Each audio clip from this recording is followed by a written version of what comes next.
Good evening. Thank you for coming back for tonight's program.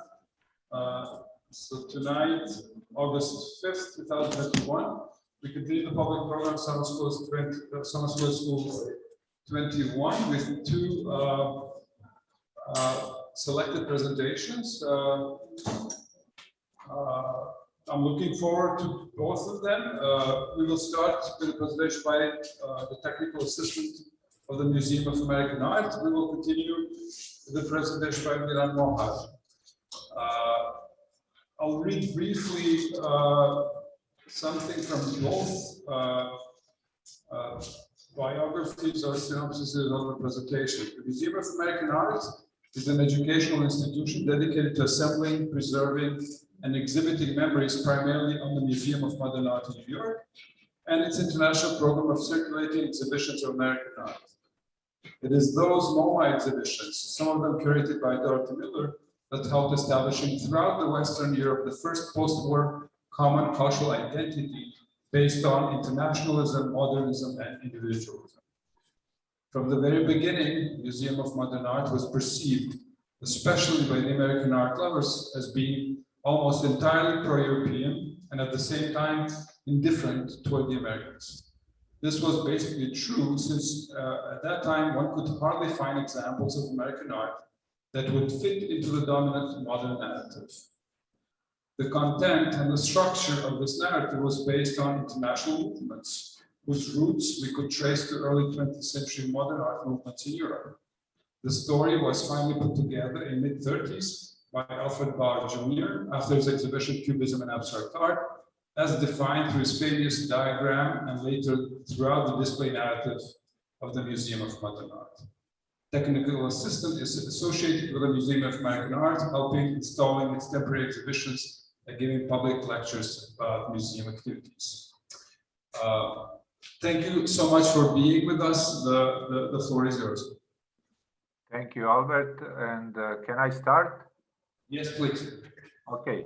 I mean, what you said, I entirely agree. And what I'm going to show is, in essence, just illustration of what you already have stated. So this is just my tag when I had a lecture at, in Moscow a couple of years ago, just to give it the idea, and also this logo of the Museum of American Art, which I will, show here, and just to give a couple explanations. It is, in fact, it comes from this 1913 famous exhibition, the International Exhibition of Modern Art in New York, 1913. As you can see, it also says a new spirit. It is a pine tree, and it was, in fact, taken from the American Revolution as a liberty tree. So the organizers of the International Exhibition of Modern Art in New York wanted to connect symbolically art with liberty. And that's why they selected this tree as a symbol. So this was the first important exhibition of primarily European. Again, there were many Americans, but it was the most advanced European artists. People like Walter Kuhn, who was one of the organizers, wanted to bring the most advanced European art to New York and somehow shake up the very mediocre scene over there. As you can see on the left, it's Brancusi and Lembruck behind. And they succeeded, in essence, by the reaction of the press at that time. As you can see here, a lot of caricatures. And what you can see here is one aspect of this exhibition, which is being shocking. And that is also something that changed the meaning of the notion of modern, which until then in 19th century was equivalent with a contemporary. So if you say modern, it meant contemporary. It wasn't classical or religious painting. It was painting that depicts a modern contemporary life. It was called modern. But with the Armory show, modern became this. And that is the modern of the 20th century. Another thing about this exhibition is the notion of international. International here didn't mean, until this point, international meant by nationalities. So if you have an exhibition, international exhibition, it will be by national pavilions, as the Venice Biennale, for example, which was based. So here we see, let's say, in the catalog, Braque, Kirchner, but also Marsden Hartley, an American, Cézanne, Kandinsky, they're all mixed together. They're not divided by nationality. So these are two notions that the Armory show brought to the art scene, which is the notion of modern change from contemporary into avant-garde, and the notion of international change, not by national school, but by individuals. And these are main characteristics of the 20th century modern art. The first international exhibition of modern art was in 1855 as complementary to this Paris Exposition Universelle, to this industrial show in this Beaux-Arts building, was an art show. As you can see, the hanging was very different from what became in the 20th century later.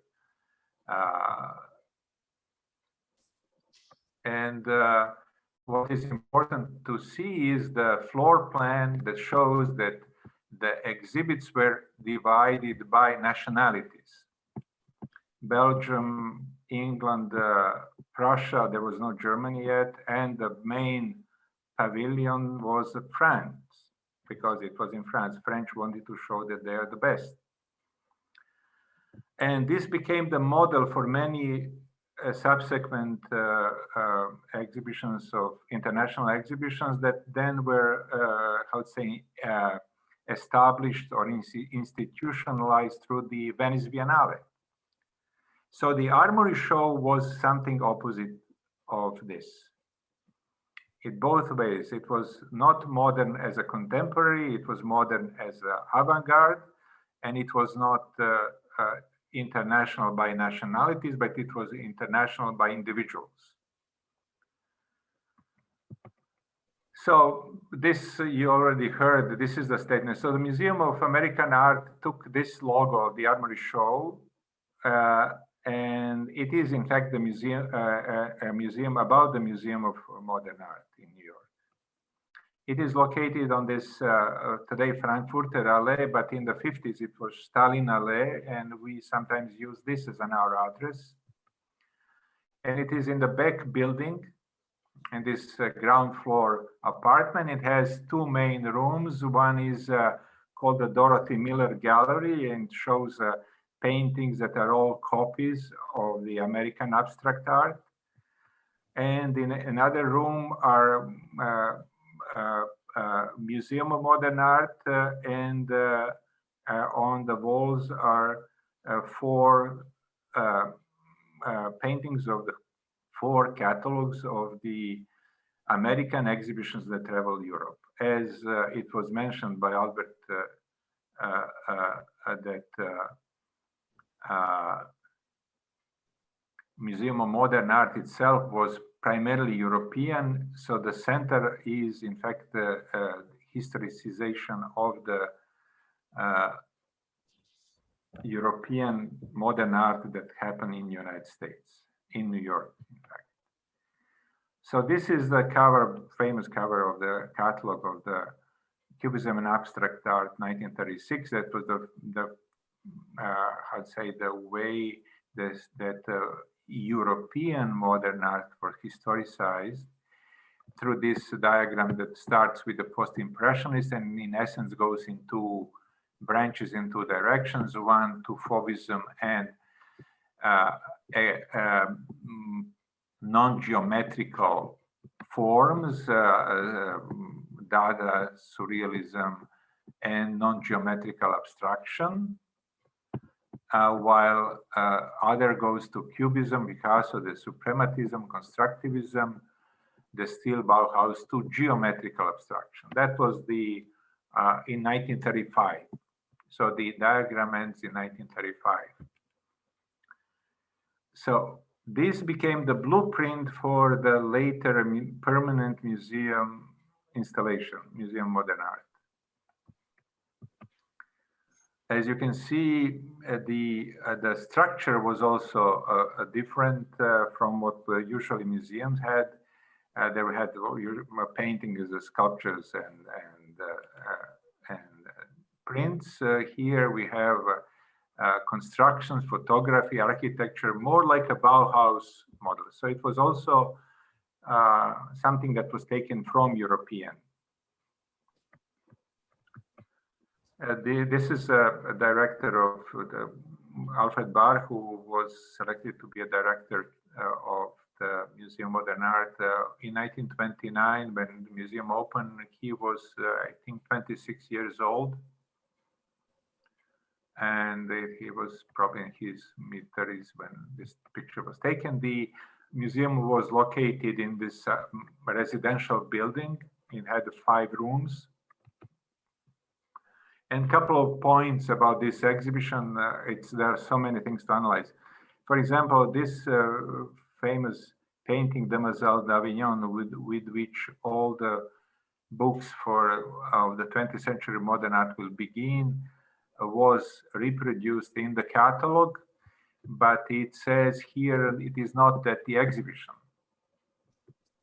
However, this is an installation view of the exhibition, and you can see that it was at the exhibition. But for all those who know this painting, this is not so small painting. It's a huge painting. But since Alfred Barr couldn't get the original, he decided to exhibit a reproduction, probably photo reproduction. And that also is an interesting detail that we have the history of modern art begins with a reproduction, not with original work. For Alfred Barr, the icon of Demoiselles was more important than the fact that it is not original. So it has to be at the beginning. And also shows that Demoiselles d'Avignon became, in fact, had the 2 birthdays. One is when they were produced, but the second one is when they were put in the story, which is 1936. So whenever you see 1907, it's not exactly 1907, it's 1936. Another case is Malevich, which in fact was not very much known in New York at that time. But nevertheless, Alfred Barr was determined to show and bring his works from Europe. I will tell you later how. And you can see these 2 paintings here below, suprematist paintings. You can see that here, which are in fact on this 1915 installation in St. Petersburg. So they're here. And the same paintings then were shown here. You can see in this corner and in this corner at the exhibition in Berlin, 1927, Grosse Berliner Kunstausstellung. In 1927, already Malevich was not really feeling well in the Soviet Union. It was Stalin was already, and socialistic realism Stalin was already in power for a while, and the socialistic realism was becoming the dominant, let's say, model. And so when he had the chance to show his works in Berlin, he brought practically a huge number of his works to Berlin, and they were shown at the Grosse Berliner Kunstausstellung, and they stayed there after. Everything that we know about Malevich came from this exhibition, including those works that are at the Museum of Modern Art. The rest after the war was taken by the Stedelijk Museum. So these two major museums have been showing the Malevich when it was not known in the Soviet Union anymore. So this is the Cubism and Abstract Art installation when these works. Alfred Barr in 1935 went to Europe to look for the works for the Cubism and Abstract Art, and he learned that the works by Malevich that stayed in Germany were in the custody of the Hanover Museum, Landesmuseum, which director was Alexander Dorner, and they took, and he went there and he took these paintings and smuggled them. It was already 1935, so it was Nazi Germany by that time, and the modern art was not something that was had a future there. And so these works were shown 1936 in New York, and this is maybe 10, 20 years ago. Also, you can see them today. So from 1936 until present, this is the longest interval in which the Malevich works are shown publicly in any museum in the world. And that was at MoMA, and it began with this Alfred Barr exhibition. So it was not only Malevich, but let's say there were reproductions, the works of Rodchenko and Tatlin, the International Monument, and also the Rodchenko, the Black and on Black, which we can see here in the Soviet exhibition at the Yakov Gallery. There were series at those years in the 30s exhibitions of modern Soviet art that was labeled as bourgeois art. And here you see Kandinsky, Rodchenko, that is reproduced in the catalog, Cubism and Abstract Art, and two Malevich paintings, Suprematist and Black Square. And it says the dead end of bourgeois art and formalism and self-denial. It was exhibition of bourgeois art curated by Fedorov Davidov, 1931. Formalism afterwards became the key notion to dismiss any modern art for many decades in Soviet Union. If something was not perceived as being appropriate, it was formalistic, meaning decorative. It was not really art. So this was happening at a time when Alfred, a few years later, 1936, 1935, Malevich died. And in 1936, it was put in the history in the Museum of Modern Art, and it was erased from history in the Soviet Union. Another example was this Lisitsky as well. We see this famous abstract cabinet that was in the Landesmuseum, which is very interesting. Museum of American Art had a special exhibition about this, and I don't want to enter into details, but this was the first interactive installation. As we know, you can move these panels up and down, so visitors or you can move these panels up and down. And as you move through space, the color of the space is changing from black to white. So this is a first time that the installation assumes the visitor as a part of the installation.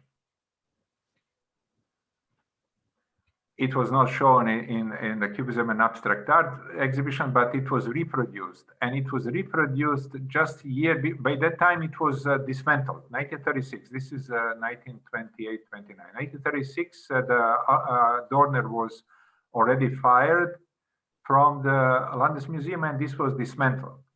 Didn't exist when it was reproduced in the history, in the catalog. And this is how in mid 60s Alfred Barr remembers this abstract art cabinet, the most famous single room on 20th century art in the world, which is not far from the truth, in fact. And in 1937 there was a famous Degenerate Art and Art de Kunst exhibition, in which works by Lisitsky and Mondrian from this cabinet were exhibited. And these, as you can see here, there are prices, but these are not prices for sale. These are prices that shows how this stupid director of the museum paid for this garbage. That was the point, to how to say, blame the director for wasting public money for buying this kind of stuff. And this painting never was recovered, I think, and another one. So that was the context in Europe when Alfred Barr was placing the Cubism and Abstract Art exhibition. Modern art in Europe was practically erased from public space. So when we look at this diagram, one of the things that we also can notice is that is based on styles, not on nationalities. It is internationalism, but through international movements, not nationality. So it is following the Armory Show concept in that sense. And also, another interesting thing is, as I mentioned, there are no Americans here. So you have a museum in New York that shows only European and not American art. You don't have such a museum in Europe. In Western Europe, you had in Soviet Union. There were this kind of division existed there. Anyway, many American artists who would come to see this, they were felt, I'd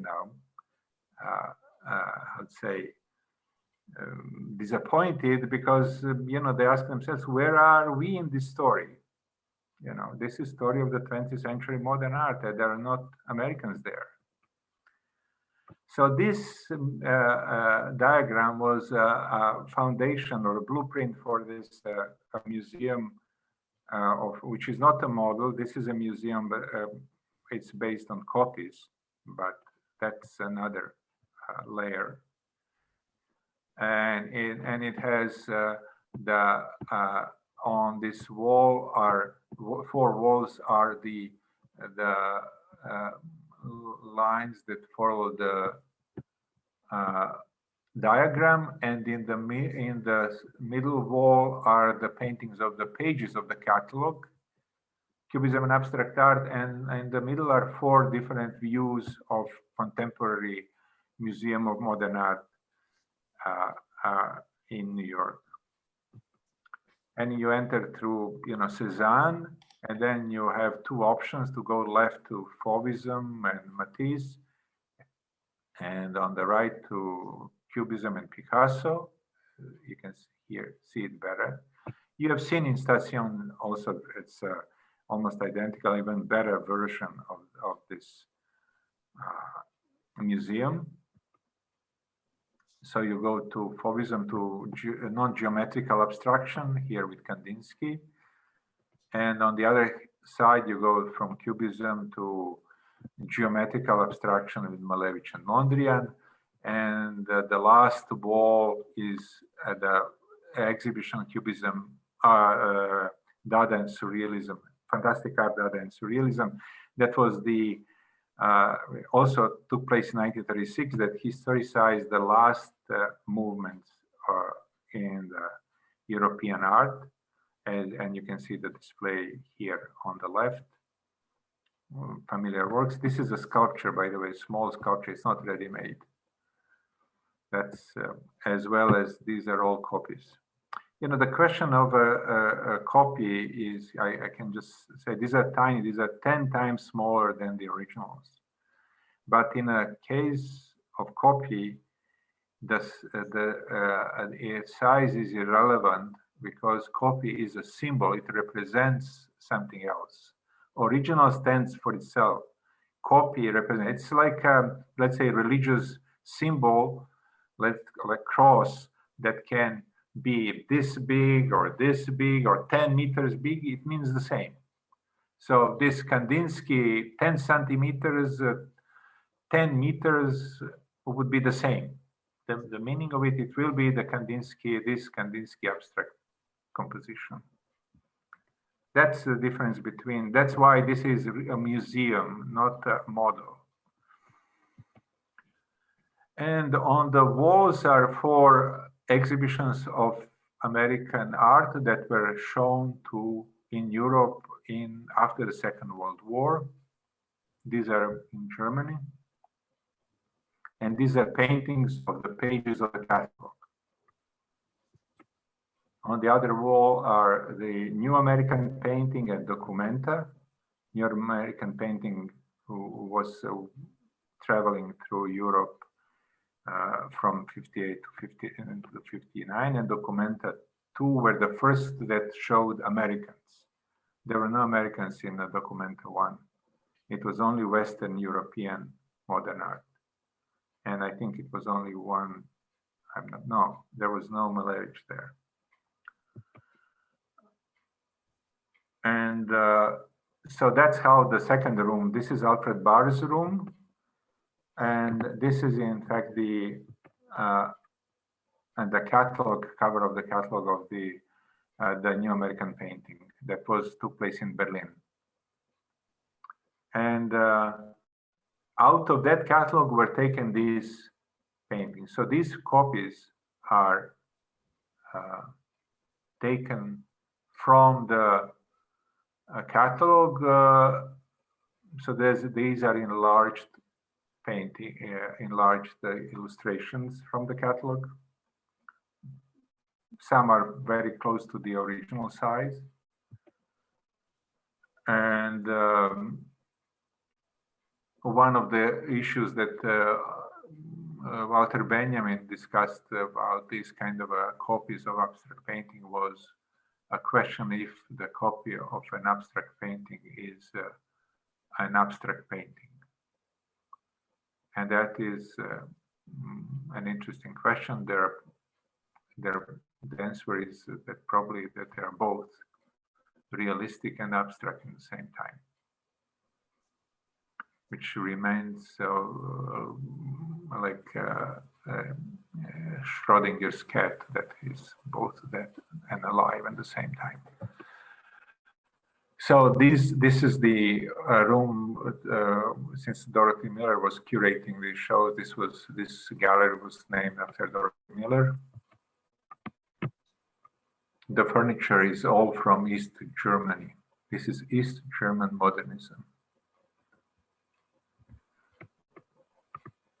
Interestingly, it was in the Soviet Union and the Soviet bloc countries, you could have a modern design, but you could not have modern painting.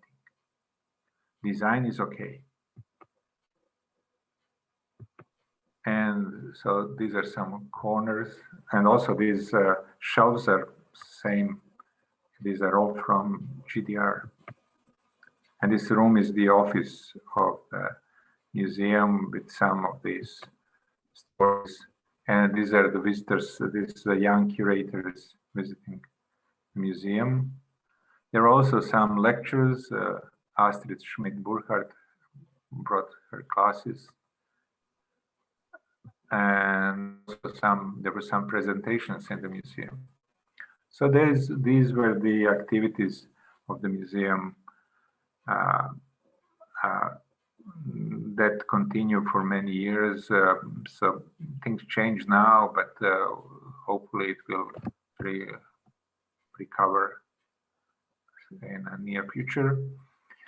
In addition to this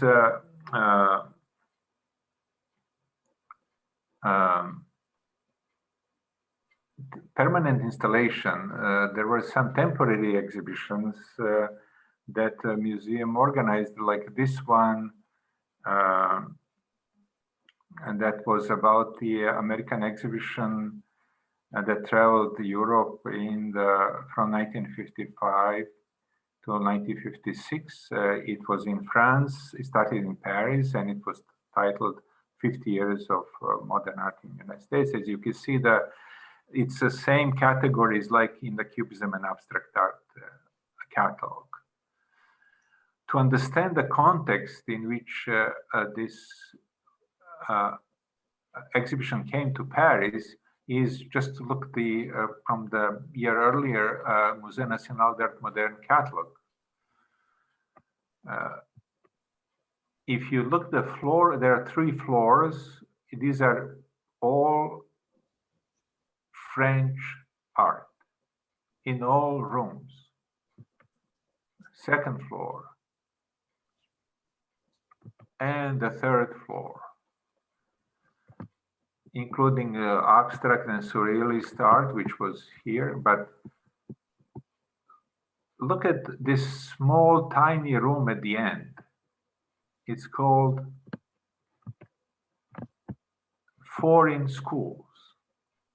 So in Paris, at the Museum of Modern Art, the rest of the world was here. And in New York, this was the Museum of Modern Art, the Foreign Schools.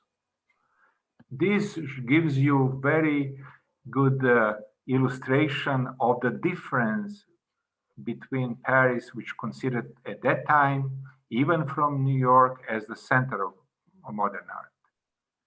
But that was very nationalistic modern art. And for example, another detail here is that you won't find Malevich, but you won't find Mondrian in this collection, although Mondrian lived 30 years there. Mondrian we know about only because it was at the Cubism and Abstract Art show placed in an important role. France acquired the Mondrian in 1978 when Beaubourg opened. First Mondrian that entered Paris Museum. So exhibition, this exhibition of American art that was organized by the Museum of American Art came on the boat, on the ship called America, which was a cruiser. It was passenger ship, and they brought in this crates American art that was shown, and this is the opening. It was interesting that you know, at the entrance was this statue by Gaston Lachasse, who was the French-born sculptor who lived in New York, and he was coming to France as American artist. It was very confusing to very many French public how this French guy could be American. And these are some of the installation views. As you can see, Pollock took a lot of attention. These are people standing in front of the Pollock painting, Jackson Pollock. And this is a good, I don't know if you see all the text or, but this is a comment about the exhibition from some press. It says that that one can observe that the artists are either more or less recent immigrants or apparently the sons of immigrants. But then, where is American art? It shows how the French perceive this multi-ethnicity of the American participants as something that was, in fact, diminishing the show. So this was the theme of the exhibition that was organized by the Museum of American Art. It was called Of an Eternal Change. It shows you that it tells a tale about how things change. And it was shown at the Lyon Biennial. And this is an example how you can translate the exhibition, the story into the exhibition. And this is an exhibition about the exhibition. I don't want to enter into details of what you see. It says my internet connection is unstable. I hope you can hear me. And that was at the Lyon Biennial. And this is the Ministry of Culture visiting the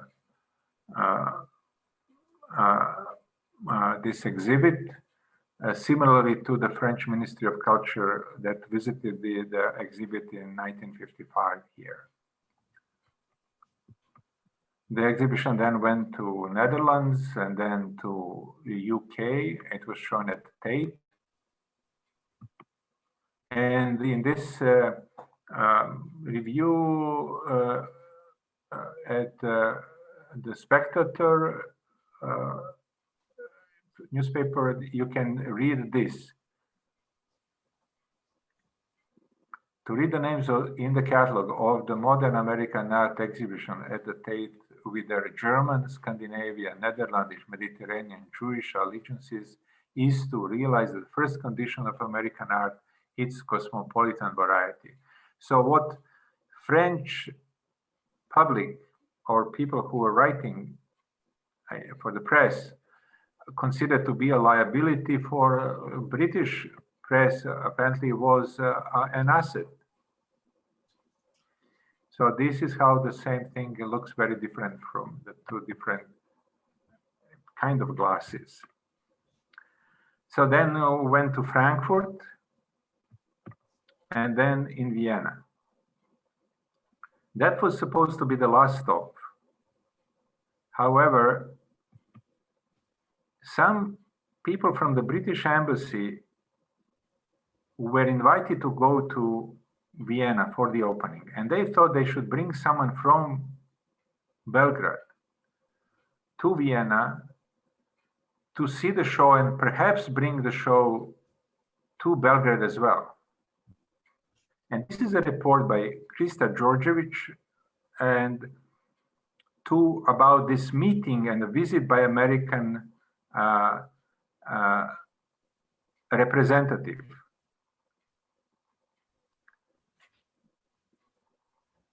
And this is the same note now with the comments by her superior, probably some kind of bureaucrat apparatchik. Among other things, it's interesting that when she said that we could not have such exhibition on such short notice, although we are interested in American art, he said you shouldn't give compliments. And then he also wrote that there is no chance that we can have the exhibition, this exhibition on such short notice. And in any case, it will be an American tutti frutti. Then the US Embassy sent an official letter to Marko Ristic, who was the president of the Committee for Cultural Exchange, explaining the character of the exhibition. And Ristic said, I am absolutely for So, and he demanded that they should start immediately preparing for the exhibition. Now, Marko Ristic was a surrealist poet, already known. He was not a bureaucrat and apparatchik. And he, for example, in this 1926 Europa Almanac, we find his name together with Jean Cocteau, Malevich, André Lot, Sergei Yesenin, Eric Satie. And he understood that this was a relevant exhibition, so he did everything to bring the show to Belgrade. And this is, as you can see, the catalog is identical design as Vienna catalog. And MoMA published 2 press releases about this. It was a huge success for them as well to have it. This was the only exhibition of the Museum of Modern Art of American modern art that was shown in any socialistic country. Porter McRae, who was the director of the international program, came to Belgrade. He was in a majestic hotel, settled, and he didn't come with Lufthansa. He took Orient Express from Venice Biennale and came to Belgrade by train. So this is the Cvijeta Zuzorić Pavilion, contemporary art. This is the opening, Marko Ristic, Porter McRae, and the American ambassador. As you can see a little bit of the atmosphere, and then you can see now the installation. This exhibition was forgotten immediately after it was closed. One additional curiosity about this exhibition, it closed in beginning of August, just a week after Jackson Pollock died in a car accident. So this was the last time that Jackson Pollock was exhibiting as a living artist, was in Belgrade. So this was the theme of the second exhibition about the same exhibition, the one that started in Paris. Now it was shown first in the Museum of Contemporary Art in Belgrade, then it was in 2006 on 50th anniversary, and then it was brought to the Istanbul Biennale, and the title is American Tutti Frutti, and you can see some views very similar to the way it was done in Lyon.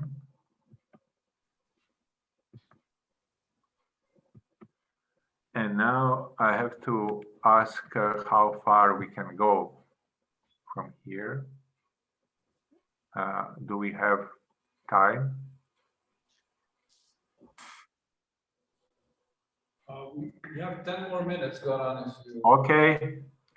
Okay, so the next exhibition is the making of Americans that was organized at the James Gallery in New York. That the title comes after this Gertrude Stein famous book, The Making of Americans. And Gertrude Stein was one of the Americans that in fact collected European modern art, the one that became Picasso, the first one that put together Picasso, Matisse, and Cézanne in one room. That's Gertrude Stein in her Paris apartment, and this is part of her collection. And many, especially Americans who would come to Paris, would see this collection. She wrote about this in her famous autobiography of Alice B. Toklas, and we see a little bit of her collection there too. Alfred Stieglitz, who was in 1908 in Paris, he visited Stein's, and he was the first one then to bring Picasso, and before the Armory show, brought Picasso and Matisse to New York and shown in his gallery. Interestingly, here it shows the I guess it's Picasso drawings or prints together with the African sculptures. So then we have the Armory show. Then we have, after the Armory show, the Arensberg collection that was collecting European modern art, this avant-garde, advised by Marcel Duchamp on the right. Then we have a Société Anonyme, which in subtitle had a Museum of Modern Art from 1920. It was established by Catherine Dreyer and Marcel Duchamp that collected European modern art. For example, the first Malevich that was ever probably acquired by any foreign collector was by Société Anonyme, by Catherine Dreyer, 1922, I think. In 1926 was a very famous exhibition, the International Exhibition of Modern Art, titled exactly like a Armory show. And you can see the installation that even today would not look anachronistic. It was probably installed by Duchamp. And there is another collection of European modern art by Gallatin that was shown at called the Gallery of Living Art. It was at the New York NYU. And Leger was one of the works that was, you can see here in on the wall in this mixed gallery and library space at NYU. And Hilary Bay, who was at the Guggenheim Museum, that also collected a lot of abstract art. They were called non-objective painting, which means basically it's a different abstract painting. As you can see, very interesting way of installing the works. And the three founding mothers of the Museum of Modern Art,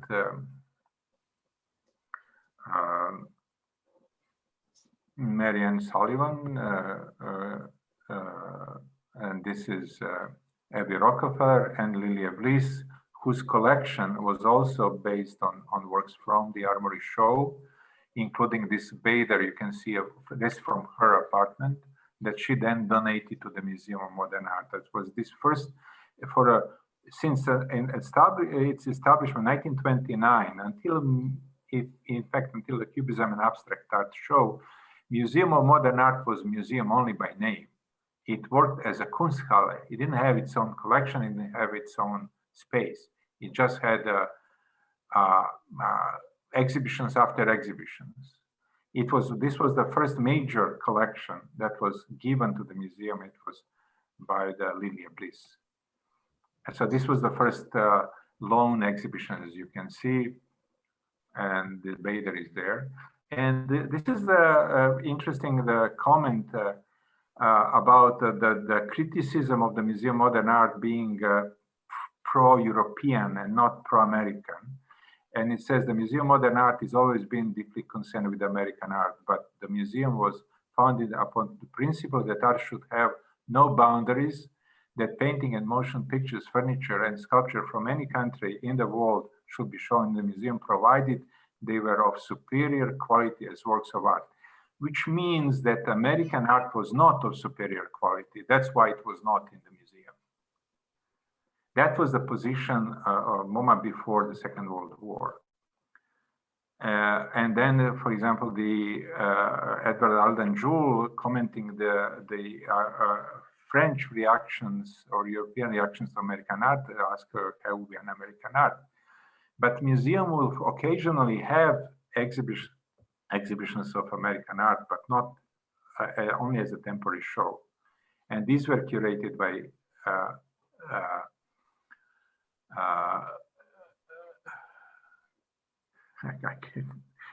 I cannot recall the name. I just I will remember. So the curator, Dorothy Miller, Dorothy Miller, who was the curator of American art for the museum, organized from time to time exhibitions that had these strange titles: 14 Americans, 15 Americans, but the span is like almost 8 years. So this was for 1946, this is 1952, and this is 1956. So, but out of these exhibitions came this abstract expressionist group that we find here in this New York Times magazine photo, and they were shown to this traveling, like this title, "The New World Prepares to Show Its Culture." It's all from New York Times regarding the New American Painting exhibition. We see Nelson Rockefeller, Alfred Barr, Dorothy Miller, Porter McRae. The title is very timid, as if a young brother is going to show to the older brother its achievements. But in Europe, it is different understanding. The New American Painting captures Europe. So Dorothy Miller, it's in Basel, and then this New American in Berlin, and the New American Painting. That was first time the MoMA have shown American art of this circulating exhibition in 1958, 59, in fact. This was now when they came back from Basel, Milan, Madrid, Berlin, Amsterdam, Brussels, Paris, and London. This was only abstract art exhibition. And this is Dorothy Miller surrounded by this, all these abstract expressionists. So in 1965, Clement Greenberg dared to put the title "America Takes the Lead," when it was already clear to everyone. So this was the theme of the exhibition and the James Gallery, and that includes all these main characters. So it is not about the artists, but it is about the people that in fact made the story. So you enter into a gallery. On the left is a story about the salon of the, these are, the art is not defined only with art history. That art is a notion defined only within art history. Artifacts shown in this exhibition are not works of art. They are rather souvenirs, selected specimens of our collective memory. But that was the logo at the beginning of the show. It shows the Gertrude Stein story, and then you see the Museum of Modern Art story.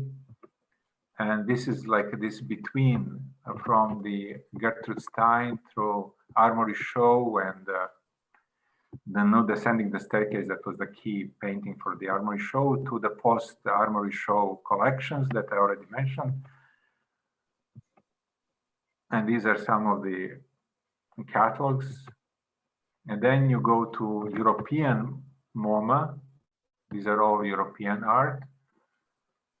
And then you enter into American post-war MoMA. And this is how the story was told.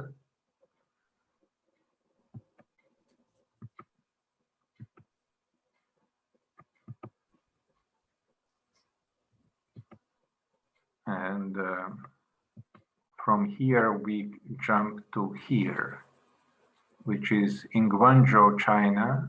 And this is MoMA made in China.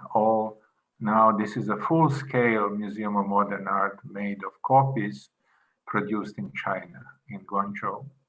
At the Times Museum, there was an exhibition, a museum that is not. And you can see here the same narrative. You go left to Cubism, some of the visitors. And then you go to Dada and Surrealism, and you can see some details that are different. Also, the dating is different. This is a sculpture. It's not ready-made, but the date is 1817. Why is 1817? And it's signed, of course, in Chinese, because on this diagram, it is The year starts 1790 and ends in 1835, and the as if entire modern art was in fact made in China or began in China. And there was a lecture by Walter Benjamin about the story of unmaking of art that was held in Mandarin Chinese, as you can see here. And this is the diagram that is opposite. So the entire exhibition in China was produced by Chinese locally. And this exhibition that was in Le Plateau in Paris was dated 100 years after, so we are somewhere here now. There is 25, 30 and 35 yet to come. And it is Musée d'Art Moderne. It was Le Plateau. All the main characters, Gertrude Stein, Alfred Barr and Dorothy Miller. And this is the salon interpretation or reflection on the salon of Gertrude Stein, which was a collection of only European, at least European modern art. And then from there we go to Musée d'Art Moderne, also follow the same. All these paintings are produced by two academies in France, at Saint-Étienne and I forgot which was the another school. So these are copies made in France.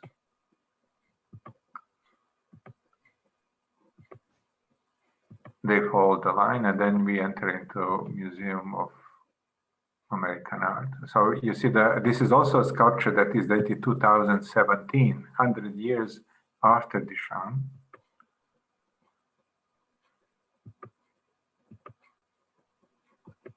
And where is almost finished. So this is from Museum of American Art in Paris. We jump to Museum of American Art in Pristina. You're familiar with this.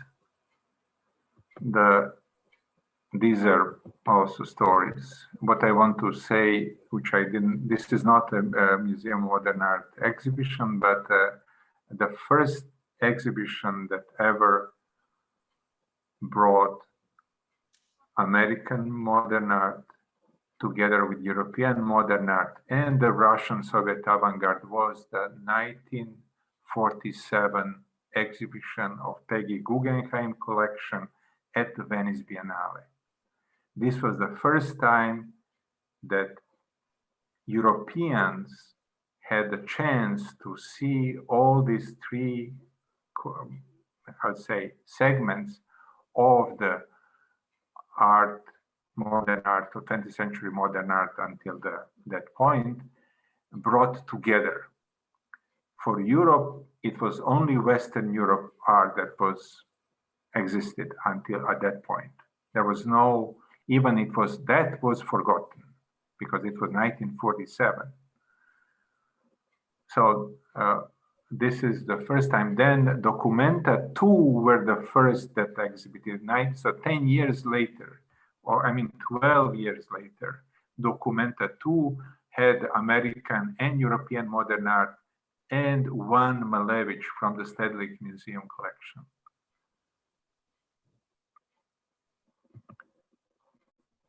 And these are some of the views that you're familiar with. And this is, I will finish with this here. So that will be it.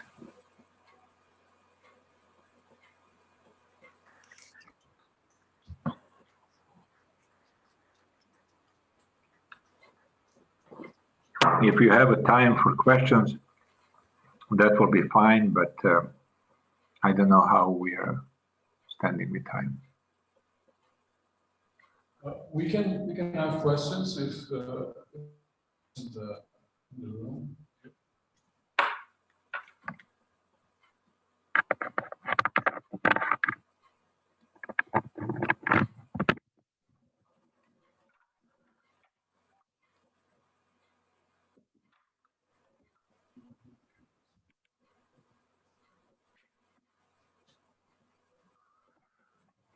Hello, can you hear me?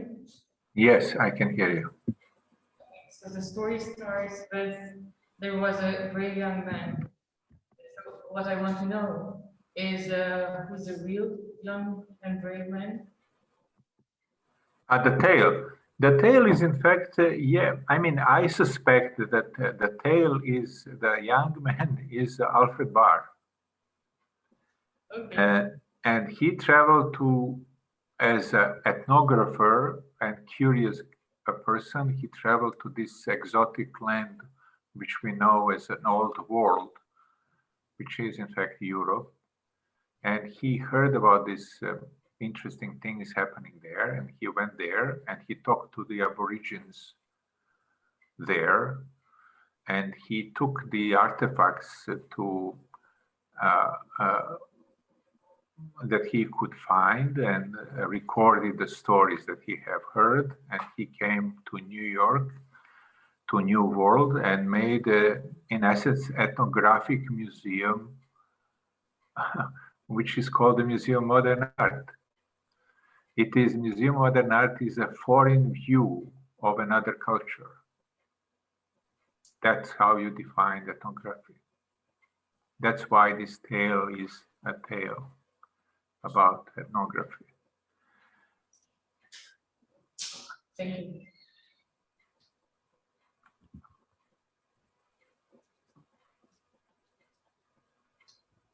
I thank you very much for your presentation. I had a question about the size.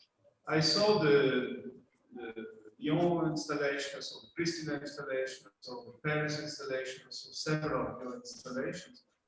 And I was surprised in Paris by the size of the reproductions. Why did you step here to get this one-to-one dimension that was very different in the installations? There was a chance just to show that it is irrelevant.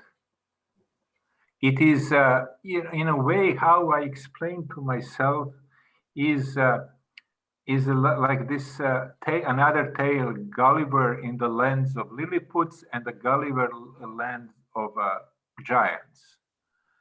Now, if we see this, I don't know if you see this picture on the screen of the visitors. Do you see this, the picture on the screen? Yes. Yeah, this is, you can say, these are all if the visitors are like Gulliver, they are in the land of Lilliputians. If their visitors are in the, in the some other scale of the copies, then it will be, they could be in the land of giants. So in a way, with the size of copy, you can relativize the relationship between observer and what is being observed. On the other hand, since the copies are in both cases, it is copy doesn't change the meaning by changing the size. So it is, as I told at the beginning of the presentation, if you have a symbol can be this big, or can be this big, or can be 1 centimeter big or 10 meters big. It will mean the same. These copies are symbols. They are not, they stand for something else. Only original works stand for themselves. That's why they have a clear dimensions and clear properties, unique properties. If something else stands for them, then these are representing them. But these are only trivial transactions or transitions in the narrative that is based on originality. If you have a narrative that is not based on originality, then copy might become more interesting than the original. As I mentioned in the case of the copies of the abstract art paintings that you don't know if they're abstract or realistic, because you can claim that a copy of Jackson Pollock is a realistic painting because it shows it depicts something that exists and it repeats.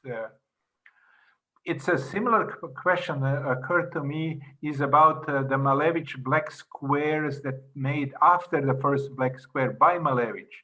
Are they the same paintings, same black kind of a paintings as the first black square? Because when Malevich painted the first black square, it was the only black square, didn't exist before. When Malevich painted the second black square, it was already now painting something that already existed. So there are two layers of answering this question regarding the size of the scale of the copies. Is one that is in relation to the observers or the visitors, and another is in relation to meaning. Copy is not. My question was a little bit more about the installation in Plateau, or I saw now the Chinese installation. I had the impression that the pictures were quite the same size as the original, or was it not? And it was only my impression. In Beijing, in Guangzhou, and in Paris were the same size as the originals. My question was about this choice. Yeah, I mean, what was the reason? To show that whether they're small, there was also the small version. There was this small museum was also exhibited at that show. So you can see the small version and you can go out and see the big version. You are changing as observer. Your scale is in a way changing. By seeing from a different, it is a relationship between observer and what is being observed. How with a change, it's like a Gulliver, then the story about the Gulliver in the lens of Lilliput and the Gulliver in the lens of giants is a kind of a metaphor for this. It's a different position of the observer allows you and shows you that these are small ones are not, this is not a model. This is the same as the full scale. Its meaning is the same. Only the observer is changed. Thank you.